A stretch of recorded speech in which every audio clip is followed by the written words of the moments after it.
Vamos entonces a plantear algunas de las cuestiones que estuvimos viendo en la clase pasada. No sé si recuerdan que la clase pasada habíamos comenzado, y más que nada le dedicamos casi la totalidad de la clase, a explicar fundamentalmente en qué consistía uno de los principales argumentos de la economía ortodoxa, que era fundamentalmente la ley de Say, ¿sí? Y que en el caso de la ley de Say, esta ley que servía como base para la corriente principal de la economía, de alguna manera la ley se encontraba sintetizada en la fórmula toda oferta genera su propia demanda, lo que por un lado llevaba a pensar no solo la cuestión del equilibrio general, en el sentido de que los mercados de bienes y servicios, el mercado de capital y el mercado de trabajo encontraban un determinado equilibrio, sino también, además de esto, ¿sí?, habíamos visto que la ley de Say suponía la existencia de una economía funcionando con pleno empleo.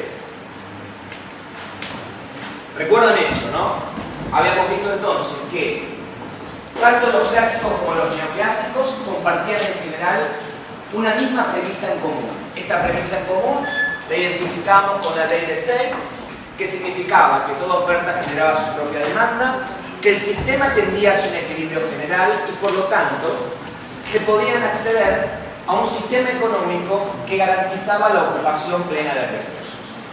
Y en ese sentido, para la ley de Say, en principio, el capitalismo solamente generaba situaciones de desocupación en circunstancias muy particulares, como por ejemplo la desocupación voluntaria, la desocupación friccional, o como habíamos agregado en última instancia, la desocupación voluntaria productiva. ¿Sí? Ahora bien, ¿qué es lo novedoso que descubre Keynes? Fundamentalmente a partir de la lectura de la Gran Depresión de 1930. ¿Qué es lo que está viendo Keynes que no le cierra de la ley de Say? La desocupación involuntaria. Básicamente esto que denominamos la desocupación involuntaria. ¿Y por qué la desocupación involuntaria? ¿Qué sería la desocupación involuntaria? No tener trabajo pero querer tenerlo. Es decir, no tener trabajo y querer tenerlo. ¿Y cómo nos dábamos cuenta que esa desocupación era involuntaria y no voluntaria? ¿Cuál era el indicador que nos permitía, en principio, descartar la opción de la desocupación voluntaria y la opción de la desocupación friccional? Keynes decía que no se trataba en este caso solamente de la intención, porque uno podría decir, el desocupado friccional también tiene intención de trabajar y no consigue trabajo, sino que el desocupado involuntario era aquel desocupado que se ofrecía al mercado laboral o en el mercado laboral a cualquier nivel salarial y sin embargo no conseguía empleo. ¿Qué significa que se ofrecía o se ofrece a cualquier nivel salarial? No es un desocupado voluntario que solamente está buscando un trabajo que colme sus expectativas. Está buscando un trabajo bajo cualquier circunstancia. Es decir, se ofrece a un salario de 10.000, se ofrece a un salario de 9.000, se ofrece a un salario de 5.000 o se ofrece a un salario de 3.000. Se ofrece a cualquier nivel salarial y sin embargo entonces no consigue, en este caso, obtener un trabajo. Por eso entonces la desocupación involuntaria es el tipo de desocupación que encuentra Keynes y que caracteriza fundamentalmente a la economía capitalista entre 1929 y 1933.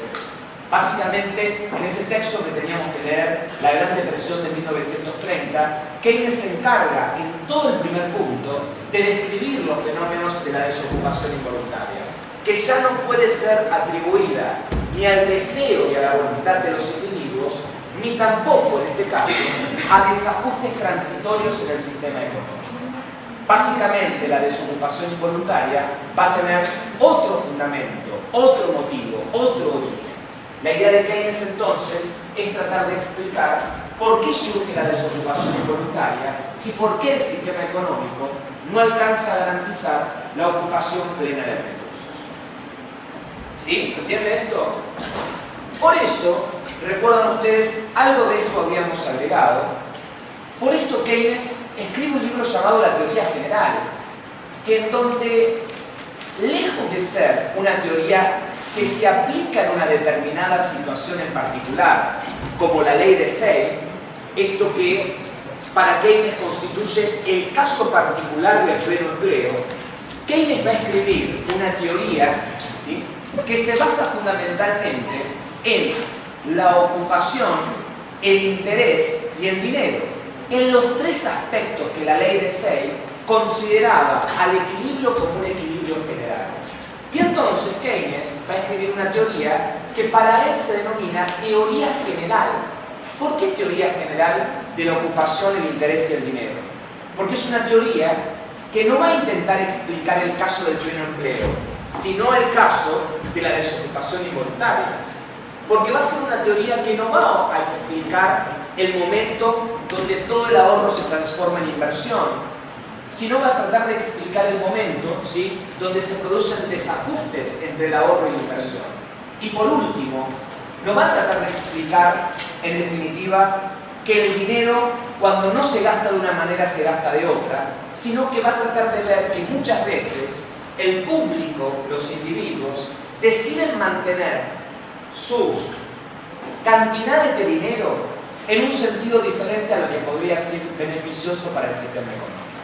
Por eso entonces Keynes va a desarrollar en la teoría general de la ocupación, el interés y el dinero tres grandes críticas a la concepción clásica de la ocupación, la concepción clásica del interés y la concepción clásica del dinero. ¿Se entiende esto? Es decir, hoy nos vamos a centrar fundamentalmente en la crítica de Keynes a la teoría clásica de la ocupación, a la teoría, podríamos decir, ortodoxa de la ocupación, y quizás ya en la clase que viene y en la otra, la última clase, nos dedicaremos seguramente a las diferencias que presenta Keynes con respecto a la teoría clásica, ¿sí?, en lo que concierne al interés y al dinero. ¿Se entiende esto? ¿Sí? Por si no les quedó, lo digo con otras palabras.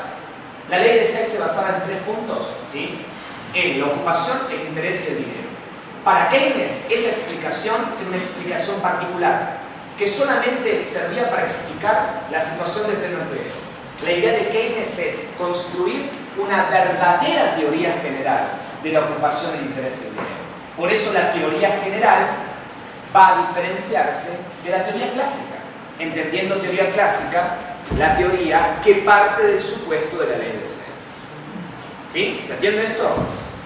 Bien, perfecto. Ahora, la pregunta es la siguiente. ¿Por qué motivos podemos hablar nosotros de la aparición de una desocupación involuntaria? ¿De dónde surge la desocupación? Como consecuencia de ciertos desajustes y ciertos desperfectos en el sistema.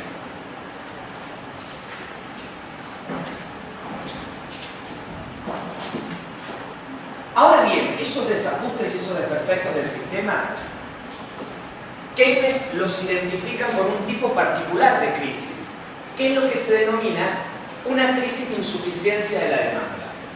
Para Keynes, entonces, el factor que explica la desocupación involuntaria es esto que denominamos crisis de insuficiencia de la demanda. Y vamos a ver que la crisis de insuficiencia de la demanda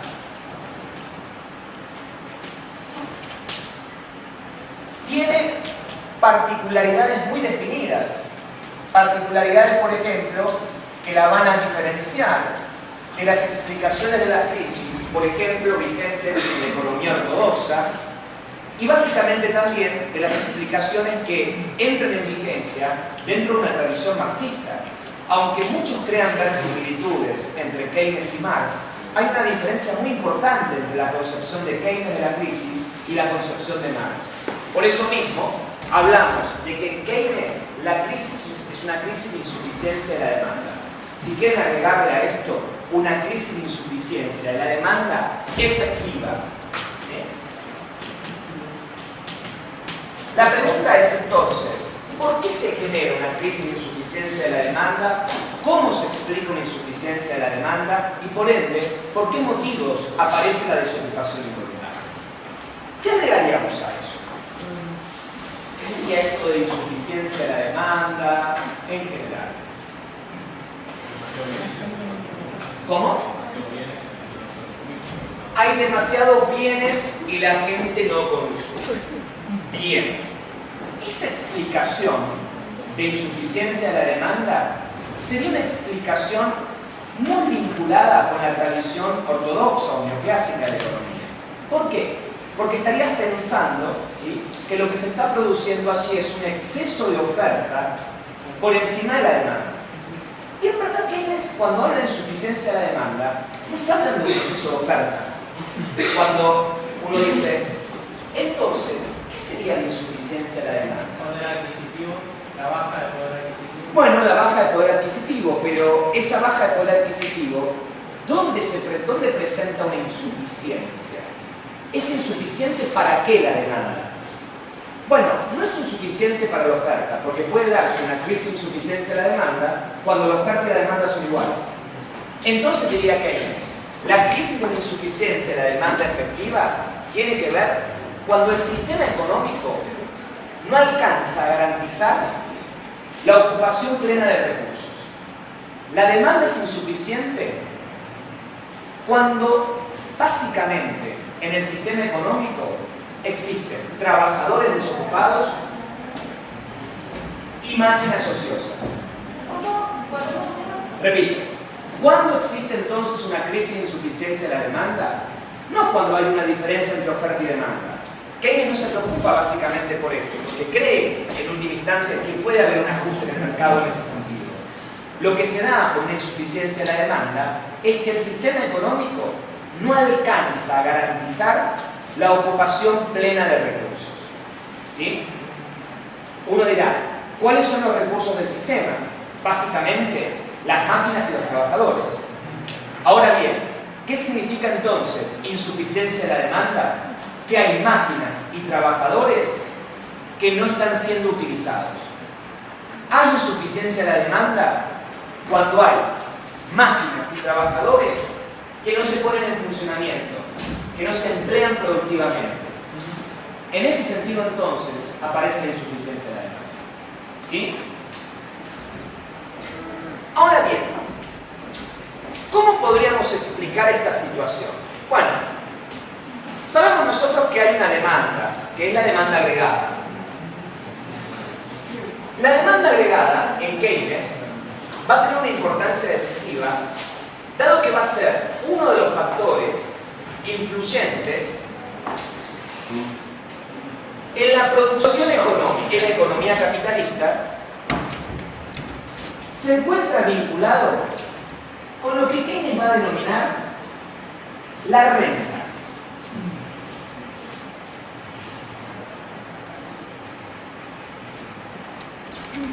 La relación entre estos tres elementos es lo que se conoce dentro de la economía keynesiana con el nombre del flujo circular. Flujo circular que relaciona la demanda agregada, la producción y la renta. Vamos a ver de qué manera aparece el texto. Después vamos a ver un poquito el texto que me parece interesante para describirlo. Keynes está diciendo y está diferenciándose en algo muy interesante con respecto a la tradición clásica. Para Keynes, ¿sí?, a la hora de invertir o a la hora de encontrar los determinantes para la inversión, primero, Keynes va a romper con un esquema, que era el esquema vigente con la teoría clásica, con la ley de Say, donde se consigue un sistema de manera estática. ¿Por qué de manera estático? ¿O por qué el sistema se vuelve estático? Porque en el caso de la ley de Say, parece ser que los empresarios, los oferentes, los demandantes, reaccionan ante el mercado, ante determinados cambios en el precio. Vamos a ver nosotros que en el concepto o en la concepción fundamentalmente de Keynes, Keynes tiene una perspectiva, podríamos decir, dinámica de la economía capitalista. ¿Y qué significa que tiene una perspectiva dinámica, que va a tratar de analizar el funcionamiento del sistema en su conjunto. ¿Sí? Sí, básicamente que se trata de una economía en la cual... ¿Cómo? No, la economía neoclásica, la economía ortodoxa, plantea, ¿sí?, que los empresarios definen básicamente su comportamiento en el mercado. ¿De qué manera? Lo hacen de una manera muy particular. Por ejemplo, ¿sí?, modificando la oferta según cómo varían los precios. ¿Eso qué significa? Que lo que nosotros encontramos allí es que los empresarios ofrecen más o menos dependiendo del precio de los productos. ¿Cuál va a ser la diferencia con respecto a Keynes? Que en Keynes lo que va a determinar la oferta y la producción son las expectativas, dice Keynes.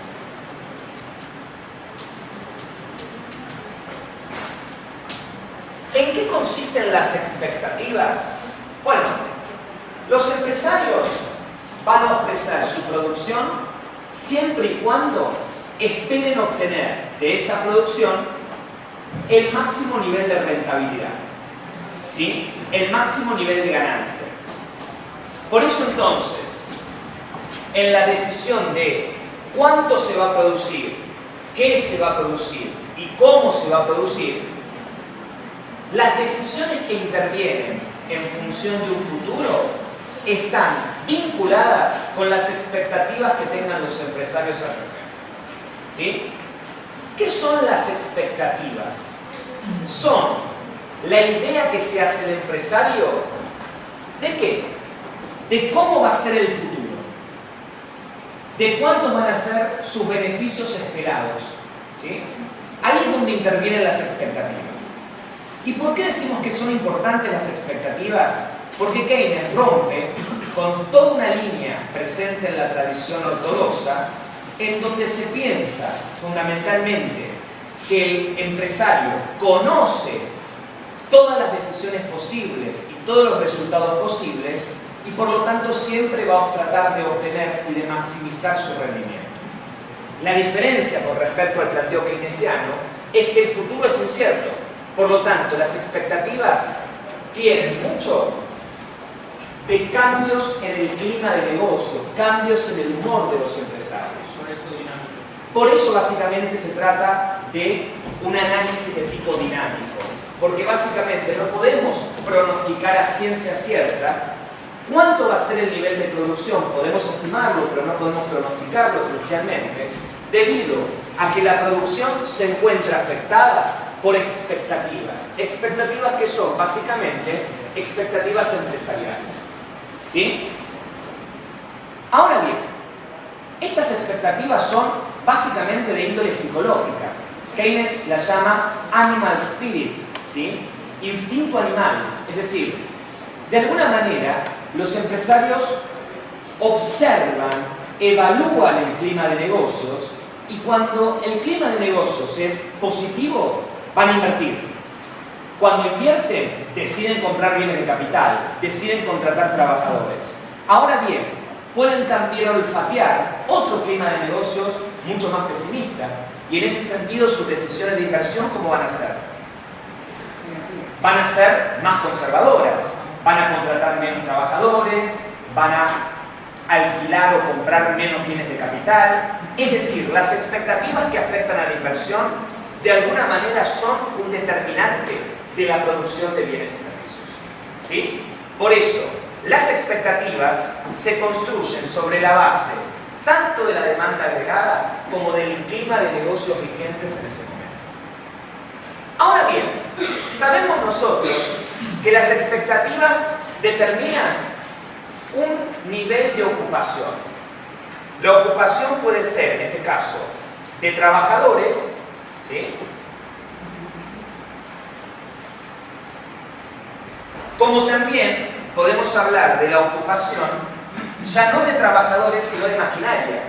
Cuando se habla de la ocupación de maquinaria, hablamos de la llamada capacidad instalada. ¿Escucharon eso? Capacidad instalada. que es la capacidad instalada que tiene la economía. Si las expectativas son buenas, los empresarios contratarán trabajadores. Entonces el desempleo tenderá a disminuir. Si las expectativas son buenas, los empresarios primero van a utilizar su capacidad instalada. Por lo tanto, la capacidad instalada se va a ocupar mayoritariamente. ¿Eso qué hace entonces? Que al tener un nivel de ocupación importante, estamos cada vez más alejados de un problema de insuficiencia de la demanda. Sin embargo, ¿cuál sería el efecto inverso? Si las expectativas son malas, los empresarios muy probablemente despedirán trabajadores y muy probablemente, en vez de reemplazar el equipo ya existente, dejen de utilizar parte de la capacidad instalada. Por lo tanto, los niveles de ocupación tienden a disminuir. Básicamente, la inversión se frena, se despiden trabajadores, ¿sí? Y por lo tanto solamente se utiliza parte de la capacidad instalada. En una depresión, estábamos más o menos en medio de la crisis, ¿sí? Crisis del 2001, principio del 2002. Se calculaba que en Argentina había, en ese momento, un 25% de trabajadores desocupados. Un cuarto de la población económicamente activa estaba desocupada. Quería trabajar y no podía trabajar. Y a su vez, había alrededor de 50% de capacidad instalada ociosa. ¿Qué significa? Máquinas dispuestas a producir, pero frenadas. ¿Sí? Básicamente, ¿por qué se da esta situación? ¿Por qué? Se pregunta Keynes. Hay trabajadores que quieren trabajar y no consiguen. Hay máquinas que podrían ser utilizadas para producir y no se utilizan. Es decir, hay capacidad instalada ociosa y desocupación involuntaria. ¿Por qué se da esto? Bueno, porque seguramente estamos frente a una crisis de insuficiencia de la demanda. ¿Sí? Discutible esto si la crisis argentina fue de insuficiencia de la demanda o no. Después, si quieren, hablamos un poquito de eso. De todos modos, ¿qué estaría diciendo en este caso Keynes? Bueno, claramente estamos frente a una crisis, una depresión. Esa depresión se manifiesta, o esa expresión, o esa depresión aparece con desocupados y con capacidad instalada ociosa. Ambos casos demuestran que el sistema económico está en crisis. ¿Sí? La forma de analizar el sistema económico en crisis tiene que ver con la falta de ocupación de los recursos. Y ahí es donde nosotros encontramos la diferencia de la explicación keynesiana con respecto a la economía ortodoxa. ¿Sí? ¿Se entiende esto? Para un keynesiano que viviera la Argentina del 2002, claramente la economía argentina estaba en crisis. ¿Y dónde encontrar la crisis de la economía argentina? Bueno, por ejemplo, en que había máquinas sin utilizar, que podrían ser utilizadas, la inversión obviamente frenada, trabajadores que quieren trabajar pero no tienen trabajo, por lo tanto, un nivel de producción y un nivel de renta que no alcanzan para hacer salir a la economía de la insuficiencia de la demanda. La idea entonces de Keynes es tratar de explicar cuál es la relación entre estos factores y, por ende, cómo se comportan estos factores, fundamentalmente en el terreno de un análisis. La demanda agregada es todo lo que se demanda en la economía, que es la demanda de bienes y servicios de consumo, de bienes y servicios de capital, de bienes y servicios que produce el Estado y de las exportaciones, que son los bienes y servicios que demandan el resto del mundo. La sumatoria de C más I más GP más X es la demanda agregada. ¿Para qué es la demanda agregada? Lo vamos a plantear en estos términos. Es el elemento que permite conducir las decisiones, podríamos decir, individuales en relación a la renta o al ingreso con respecto a la producción. Vamos a ver luego por qué, y por eso mismo el propio Keynes va a desarrollar una especie de analogía entre la demanda agregada y la vacía. La demanda agregada va a debilitarse. Si la demanda agregada se debilita, esto modifica las expectativas que afectan a la inversión. Las expectativas con respecto al futuro van a ser más sombrías, van a ser peores, Y por lo tanto los empresarios, a la hora de invertir y de contratar trabajadores, ¿qué van a hacer? ¿Qué creen que van a hacer? ¿Van a contratar más trabajadores y invertir más? No, menos. Perfecto. ¿Eso qué significa? Que se va a estancar o va a decrecer el nivel de ocupación de trabajadores, se va a estancar o va a decrecer el nivel de la capacidad instalada. Por lo tanto, la producción tiene una tendencia a la baja, ¿sí? Cuando la producción baja, ¿qué sucede? De alguna manera, la producción va a determinar, recuerdan ustedes la definición del producto, la sumatoria del valor de los bienes y servicios de consumo, de capital, del gasto público y de la diferencia entre exportaciones e importaciones. Ese producto o producción, que es lo mismo, ¿sí?, va a determinar que el nivel de ingreso o de renta disminuya. La renta, Keynes llama renta a la sumatoria de los ingresos, es decir, a la sumatoria de salarios, de beneficios, de renta, de intereses. Y como saben ustedes, la renta, al igual que el ingreso, son iguales a la producción y al producto. Recuerdan eso lo que habíamos visto en la primera parte. ¿Qué sucede entonces si la producción cae? No solamente baja el nivel de trabajadores ocupados, baja el nivel de ocupación de la capacidad instalada, sino también disminuye la renta que recibe el público. En este caso, esa renta que recibe el público, trabajadores, empresarios, terratenientes, etc., hace a su vez que se debilite la demanda agregada y que las expectativas sean aún peores. Cuando la renta disminuye, se contrae o se debilita, evidentemente la demanda agregada va a tener, en este caso, una menor intensidad, una menor fuerza, una menor potencia para garantizar la ocupación pública. Por eso entonces entramos en una especie, dice Keynes, de círculo vicioso, en donde los diferentes elementos del flujo circular comienzan a asumir valores negativos. Ese es el momento donde se ingresa en una depresión, ¿sí? La depresión, que sería un círculo vicioso entre demanda agregada, producción y renta. Pensemos lo siguiente, son tres componentes del sistema económico que se nos va a tomar de manera dinámica. Esos componentes pueden tener dificultades, es decir, se pueden producir cortocircuitos en cualquier lugar. Se puede producir acá, se puede producir acá y se puede producir también acá. Ya vamos a ver en cada uno de los casos, ¿sí?, cómo afecta fundamentalmente y por qué se produce esta situación, pero no importa esto, porque lo importante es que, en definitiva, todo conduce a un debilitamiento de la demanda agregada, que tiene como expresión directa trabajadores desocupados y máquinas ociosas, ¿sí? Ahora bien, si nosotros tomamos como referencia fundamentalmente este tema, nos vamos a dar cuenta lo siguiente, ¿sí? En definitiva, lo que entra en juego acá, en esta especie de explicación dinámica de la economía, lo que entra en juego acá por el argumento de Keynes es que básicamente quienes deciden, ¿sí?, la inversión son fundamentalmente los empresarios. Y por lo tanto, al invertir los empresarios, van a determinar tanto el nivel de ocupación, tanto de trabajadores como de maquinaria.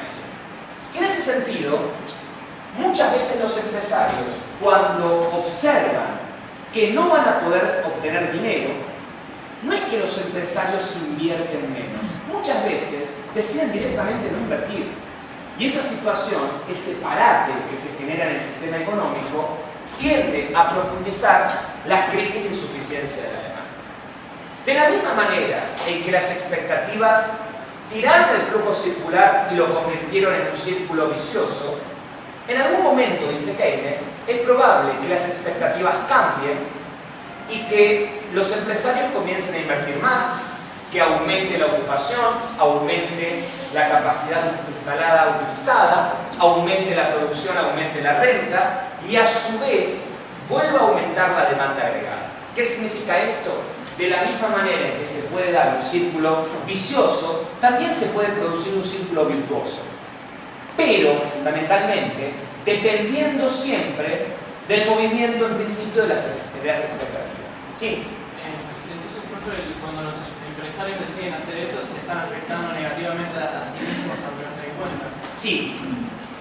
En ese sentido, aunque pretenden, y esta es la idea, ¿no? Aunque pretenden hacer lo mejor para sí, terminan generando lo peor para todos. En ese sentido, algunas de mis alumnas podrían recordar, del año pasado, que es una crítica fundamental en ese sentido de Keynes. ¿A quién? A la mano invisible de Adam Smith. Que recuerda lo que decía la mano invisible de Adam Smith. Lo mejor para uno, ¿sí? Es que es lo mejor para todos, exactamente. Lo que está de alguna manera planteando Keynes acá es fundamentalmente qué idea, que a veces los empresarios pueden decidir o pensar que deciden lo mejor para sí, pero que esto en definitiva termina siendo perjudicial para todos. No solo para el otro, que quizás queda desocupado, sino también para sí mismo, que va a tener menos oportunidades de rentabilidad a futuro. ¿Se entiende esto? ¿Sí? Bien.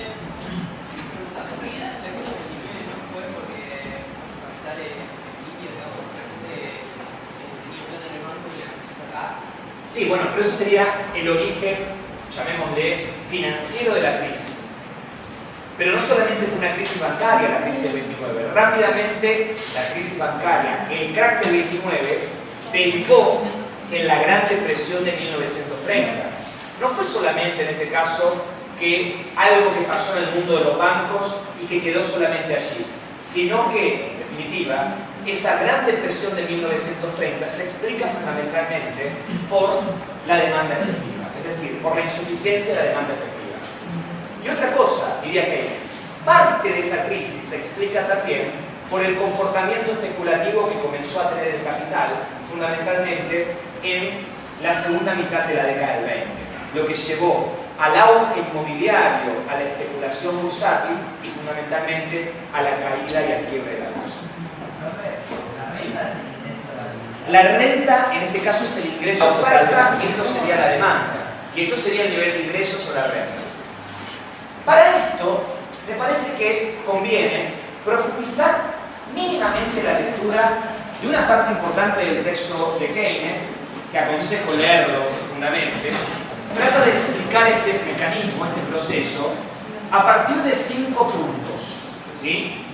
En los cuales vamos de lo más fácil a lo más complejo, y en un momento, cuando se vuelve demasiado complejo, abandonamos, ¿sí? Huimos, como corresponde.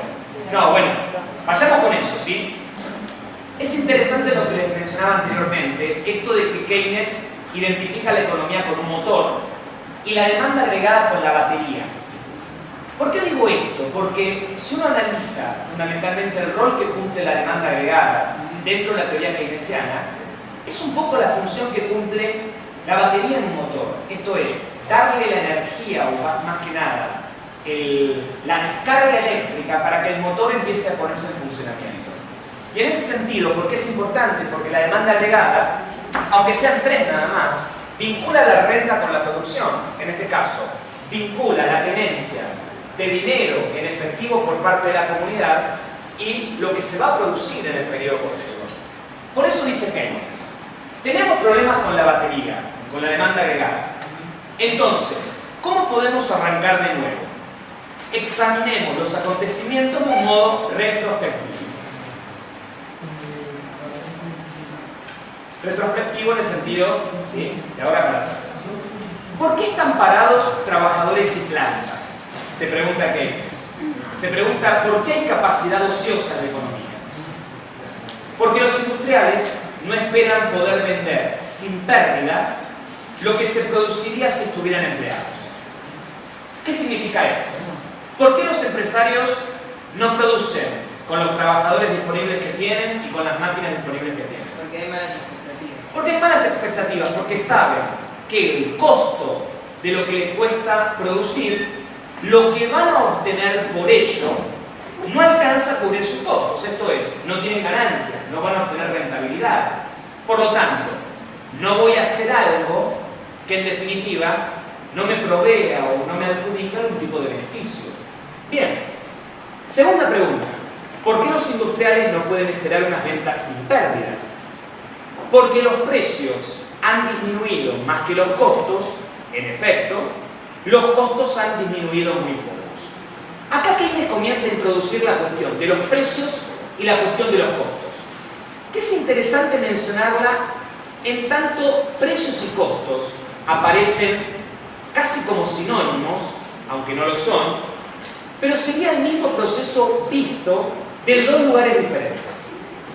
Cuando los empresarios llevan la producción al mercado, ¿sí? Pensemos que el mercado está acá, llevan la producción y van con la producción con costos, ¿sí?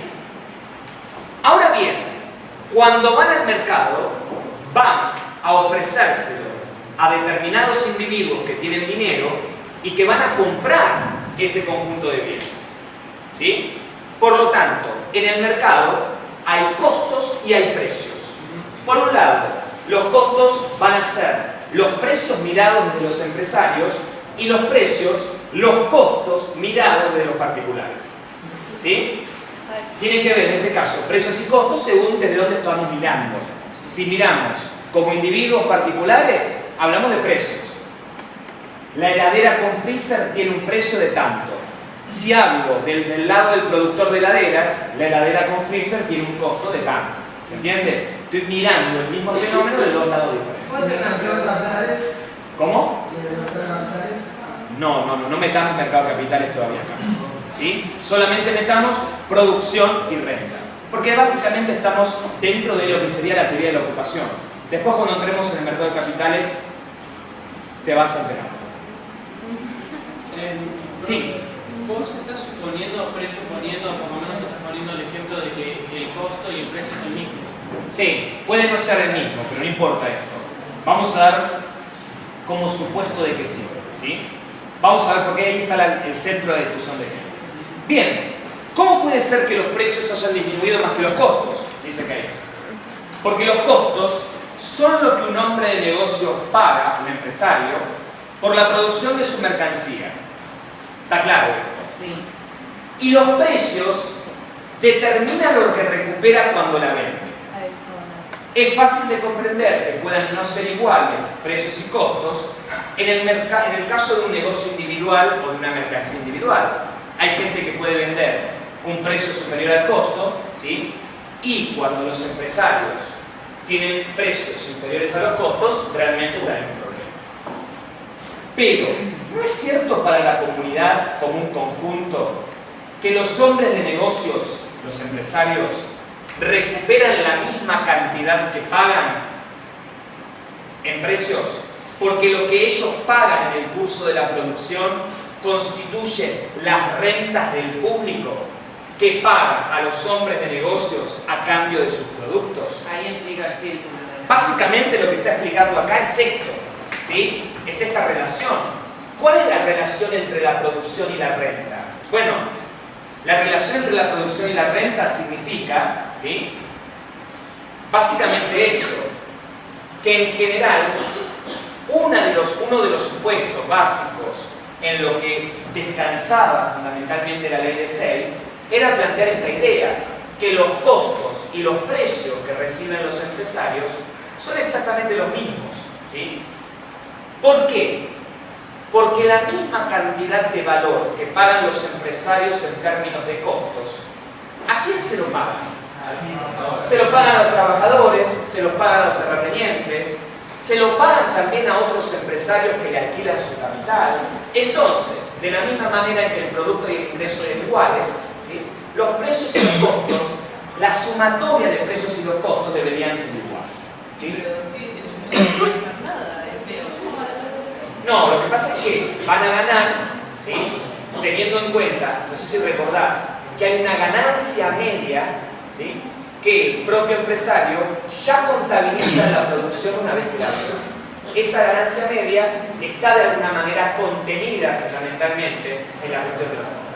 Lo que no hay ahí es una ganancia extraordinaria, hay una ganancia media, que sirve en este caso equivalente a lo que los empresarios básicamente venden o ofrecen su propio capital. Bueno, porque esto es lo que entendemos por ciclo normal de producción, cambio y consumo. Punto 4. No, desgraciadamente esto no es así. ¿Nos sorteamos en tres? No, la risa, pero no me lo esperaba. Con tanta énfasis. Desgraciadamente esto no es así. Y aquí está la raíz del problema. No es cierto que lo que los hombres de negocios pagan como costos de producción vuelva necesariamente a ellos como ingreso de lo que ellos producen. Acá está el punto.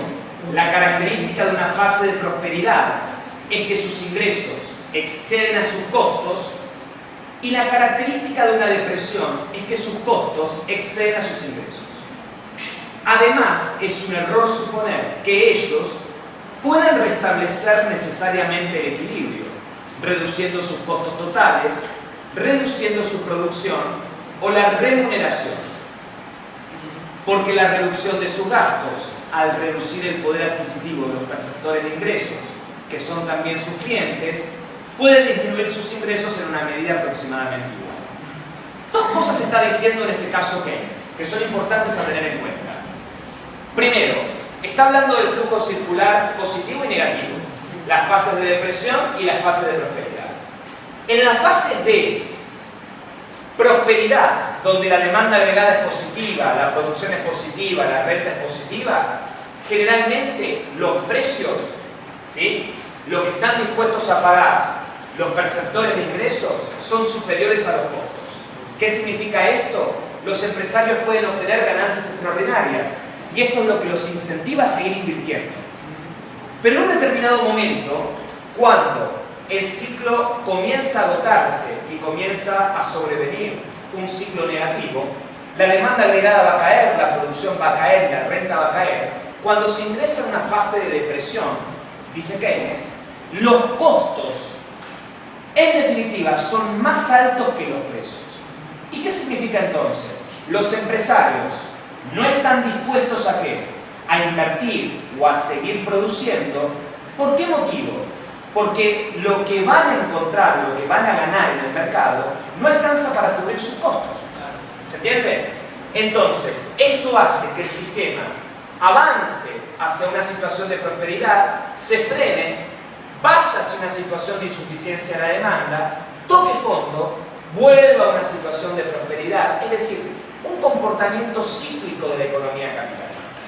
Y en definitiva, vamos a ver nosotros que cada vez que se ingresa en una fase de depresión, realmente las posibilidades de salir de esa fase de depresión comienzan a volverse cada vez más dificultosas. Y en segundo lugar, hay otro elemento que señala Keynes en ese punto 4. ¿Cuál sería el segundo elemento? Además de indicar la fase de prosperidad y de depresión. El tema de la interrelación entre lo que pagan a los trabajadores y lo que se consume. Bien, señala algo que declara inviable. ¿Qué es lo inviable? Bajar los salarios. Bajar los salarios, dice Keynes. Fíjense esto, en una situación de depresión, los costos están acá y los precios que reciben las empresas están por acá. Un empresario, ¿qué diría? Bueno, no podemos vender, ¿por qué? Porque en verdad los costos son muy altos. ¿Cómo podemos hacer para reducir los costos? Por ejemplo, un costo es el salario, reduciendo el salario. ¿Cómo se llama la reducción del salario, la reducción de los costos? En la jerga común de la economía ortodoxa, cuando se le pide, por ejemplo, a Grecia y España que reduzcan los costos, ¿qué dicen? Ajustes, recortes, exactamente. ¿Qué está diciendo entonces Keynes con respecto a los recortes o al ajuste? Dice, ojo, porque en definitiva, si nosotros pretendemos que los empresarios reduzcan sus costos, esto no lo va a resolver el problema. Va a ser como peor. ¿Por qué peor? Porque al reducir los costos, se reduce la renta que percibe el público, es decir, los consumidores. Y si los consumidores tienen ahora menos dinero que gastar, En definitiva, la demanda agregada va a caer y la producción va a caer mucho más. Entonces, el ajuste, lejos de reducir los costos, ¿qué genera? Mayor insuficiencia de la demanda, mayor caída de la demanda efectiva. ¿Sí? ¿Se entiende esto? Por eso entonces Keynes ejemplifica el caso de que la reducción de los costos no es viable, porque en definitiva termina generando un problema peor del que existía anteriormente. Por eso se dice que cuando el Fondo Monetario Internacional o el Banco Central Europeo le piden a Grecia, Italia, Irlanda que ajusten, básicamente es una medida de tipo ortodoxa, no una medida de tipo heterodoxa como la keynesiana, que plantearía en este caso otro tipo de intervención u otro tipo de incentivo a la producción económica. ¿Se entiende esto? Básicamente quienes creen que reduciendo los costos va a aumentar la inversión son la economía neoclásica, la economía ortodoxa, no la economía keynesiana. Vamos, la economía keynesiana, una reducción de costos va a producir más desempleo del que existía antes. Si yo quiero bajar el salario para que los trabajadores tengan más oportunidad para ser contratados, de acuerdo a este esquema, Keynes dice, eso es un error, porque si yo les bajo el salario a los trabajadores, lejos de reducir el desempleo, lo que hago es aumentar el desempleo, porque bajo la renta, bajo la demanda agregada y va a caer necesariamente la demanda de trabajo. ¿Sí? ¿Se entiende esto? Bien. Y el último punto, que me parece más importante, pero que ese es el momento donde Keynes se comienza a meter en un terreno bastante complicado. Deberíamos puntualizarlo de la siguiente manera. ¿Sí?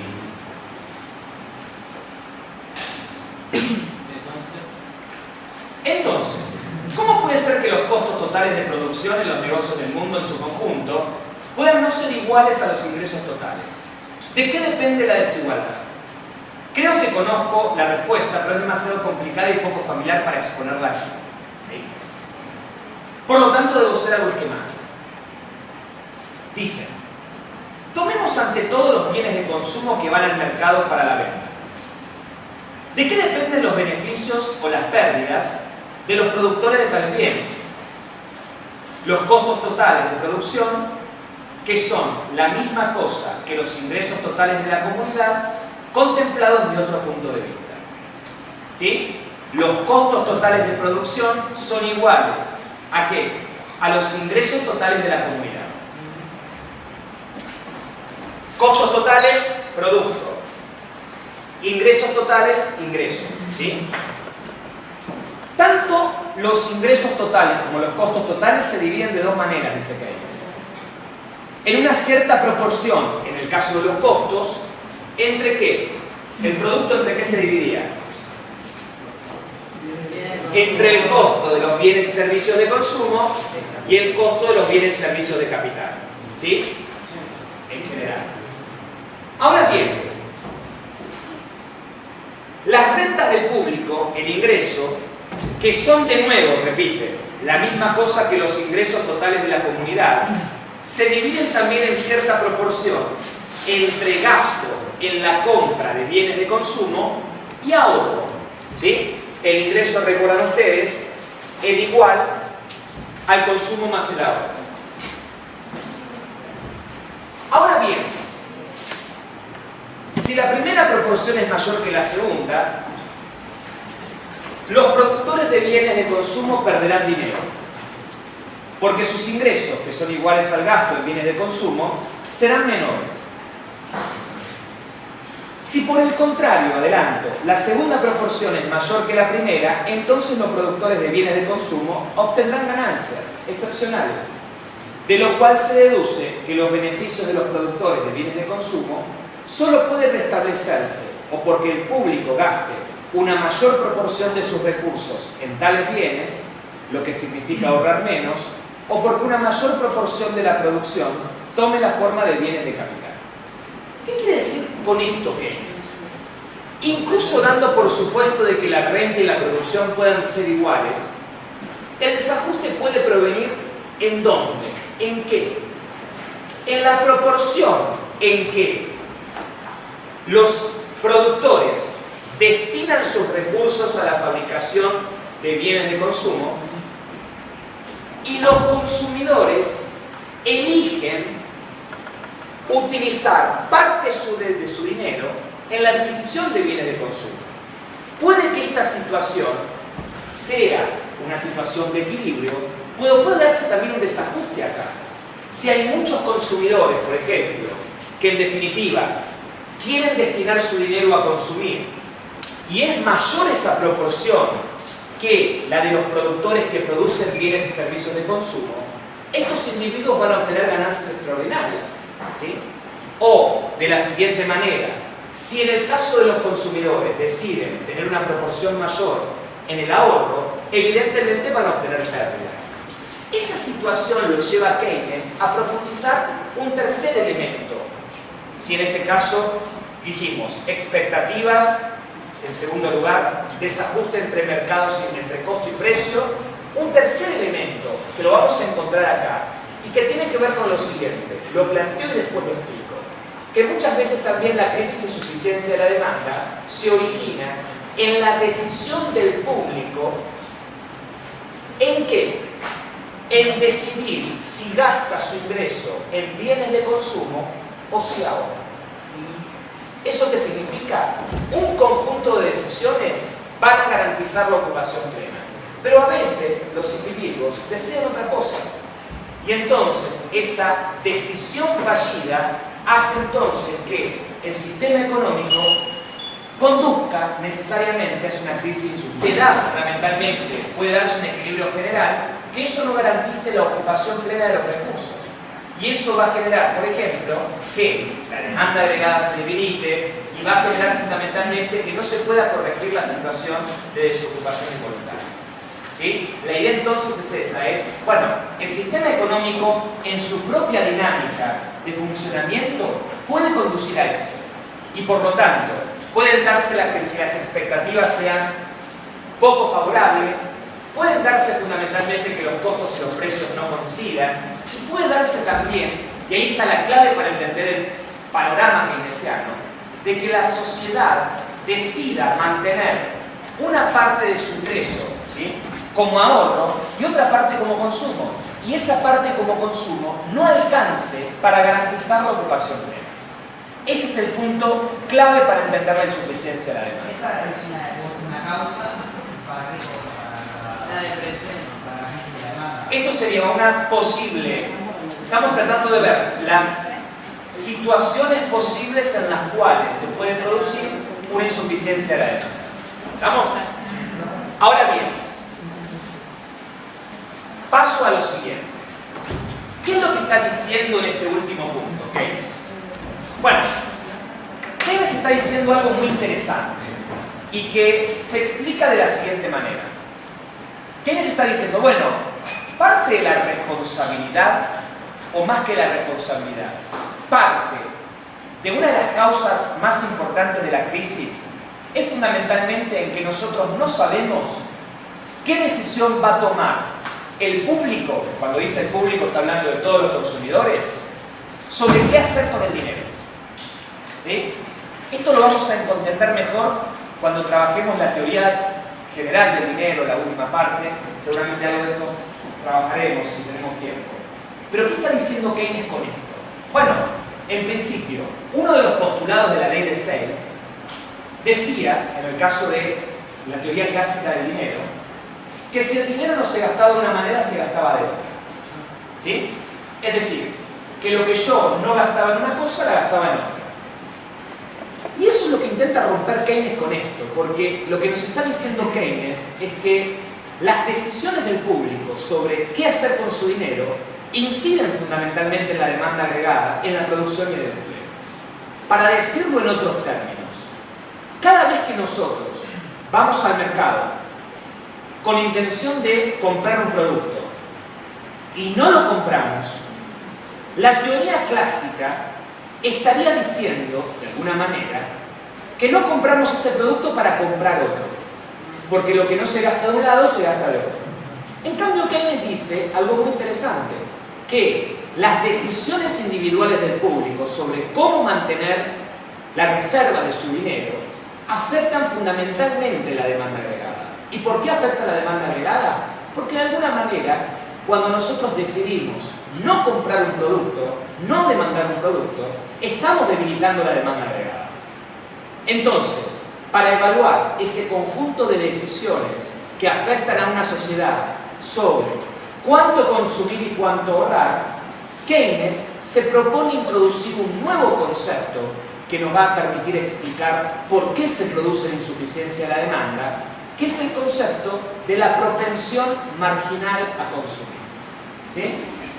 Vamos con eso. Introduce Keynes un nuevo término, que es el término de la propensión marginal a consumir.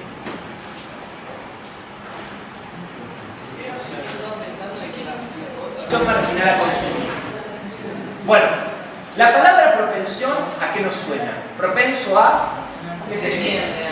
Tendencia, bien. Es una tendencia la propensión marginal a consumir. ¿Por qué es marginal? Porque trata de la última unidad. Recuerdan que cuando nosotros utilizamos el término utilidad marginal, hablamos de la utilidad de la última unidad consumida. En el caso de la propensión marginal también, un término keynesiano, es la última unidad de ingreso. ¿Qué nos dice entonces la propensión marginal a consumir? ¿Cuánto de la última unidad de mi ingreso voy a destinar al consumo? ¿Qué proporción de la última unidad de mi ingreso voy a destinar al consumo?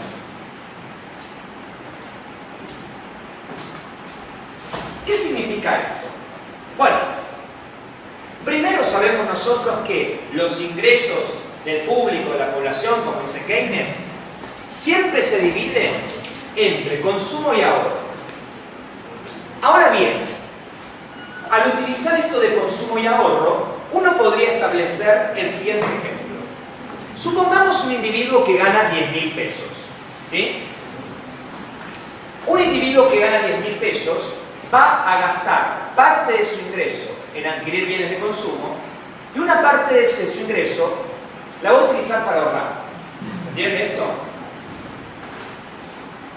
Con 10.000 pesos, ¿cuánto utilizarían ustedes para consumir y cuánto para ahorrar? Bien, tipo acá conservador con respecto a sus gastos, 5.000 y 5.000. ¿Qué significa esto?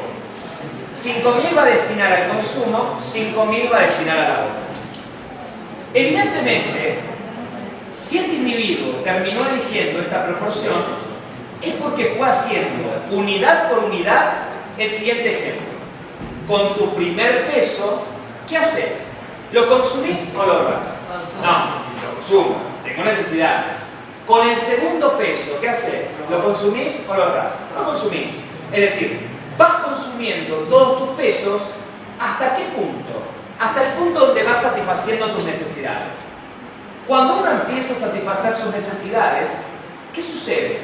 A partir de ese momento comienza a haber una propensión mayor al ahorro. Entonces, supongamos, si 5.000 es lo máximo que va a gastar, supongamos, a 4.000 empieza a satisfacer sus necesidades, el peso 4.001, el peso 4.002, el 4.003, va a haber en cada peso una propensión mayor a ahorrar, hasta llegar al peso número 10.000, que determina qué cosa, que de esa última unidad 50 centavos se dedicó a consumir y 50 centavos se dedicó a ahorrar. ¿Sí? La idea de la propensión marginal a consumir está determinada ¿por qué? Porque del último peso de su ingreso, este individuo destinó la mitad a consumir, la mitad a ahorrar. Aunque no sea la totalidad de lo que recibió, lo haya puesto. O sea que si ganó 10.000 no significa que haya puesto 5.000 y 5.000. Porque sí, si es el último peso. Es que ese último peso es el que te permite igualar 5.000 y 5.000.